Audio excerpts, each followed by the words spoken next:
BJP को अपनाने लगे मुसलमान, पसमानदा पर चला बीजेपी का जादू, लोकसभा चुनाव पर क्या पड़ेगा असर। उत्तर प्रदेश में हुए नगर निकाय चुनाव में बीजेपी की जबरदस्त जीत हुई है, बल्कि अपनी मुस्लिम विरोधी छवि को तोड़ने की कोशिश करने के लिए नगर निकाय चुनाव में बीजेपी ने 395 मुसलमानों को टिकट भी दिया था, जिसमें से करीब 61 मुस्लिम उम्मीदवारों ने जीत हासिल भी की है।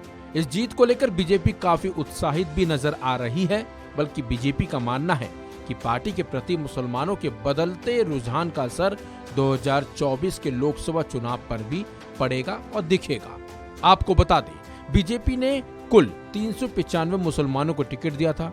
उत्तर प्रदेश नगर निकाय चुनाव में बीजेपी ने जिन 395 मुसलमानों को टिकट दिया था, उनमें 5 नगर पालिका परिषद अध्यक्ष, 32 नगर पंचायत अध्यक्ष, 80 नगर पार्षद और 278 नगर पालिका परिषद और नगर पंचायत के सदस्यों की सीट शामिल है। बीजेपी के मुस्लिम उम्मीदवारों ने जिन 61 मुस्लिम बहुल सीटों पर जीत दर्ज की है, उनमें 5 नगर पंचायत अध्यक्ष, लखनऊ और गोरखपुर में एक निगम पार्षद, 55 नगर पालिका परिषद और नगर पंचायत सदस्यों की सीटें शामिल हैं। हालांकि बीजेपी का कोई मुस्लिम उम्मीदवार नगर पालिका परिषद के अध्यक्ष का चुनाव नहीं जीत पाया है। वहीं बीजेपी की जीत के बाद राजनीतिक विशेषज्ञों का मानना है कि बीजेपी के 15% मुस्लिम उम्मीदवारों की जीत उसके लिए अच्छी शुरुआत का संकेत है।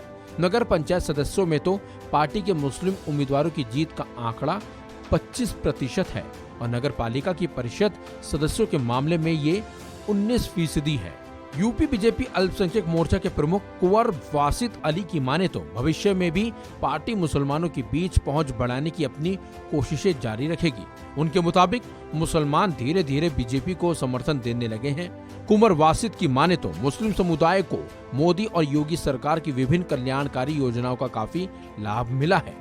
आपको बता दें, बीजेपी पसमानदा मुसलमानों के बीच अपना जनाधार तैयार करना चाहती है और यूपी में बीजेपी के मुस्लिम उम्मीदवारों ने जिन 5 नगर पंचायत अध्यक्ष की सीट पर कब्जा किया है, उनमें से 3 पसमानदा मुसलमान हैं। जहां बीजेपी दावा कर रही है कि इसका फायदा उन्हें 2024 के लोकसभा चुनाव में होगा, तो वहीं दूसरी तरफ समाजवादी पार्टी बीजेपी के इन दावों को गलत बता रही है, बल्कि सवाल भी कर रही है कि क्या आगामी लोकसभा चुनाव में भी बीजेपी मुसलमानों को टिकट देगी।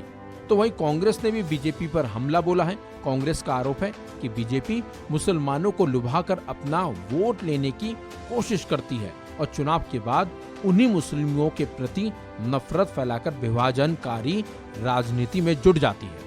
लेकिन जिस तरह से नगर निकाय चुनाव में बीजेपी को मुस्लिमों का सपोर्ट मिला है, वो कहीं ना कहीं बीजेपी के लिए गुड न्यूज भी है। लेकिन ये तो आने वाला वक्त ही बताएगा कि 2024 के लोकसभा चुनाव में बीजेपी को इसका कितना फायदा होगा और कितना नुकसान। इस खबर में बस इतना ही। अपडेट्स के लिए बने रहिए वन इंडिया हिंदी के साथ।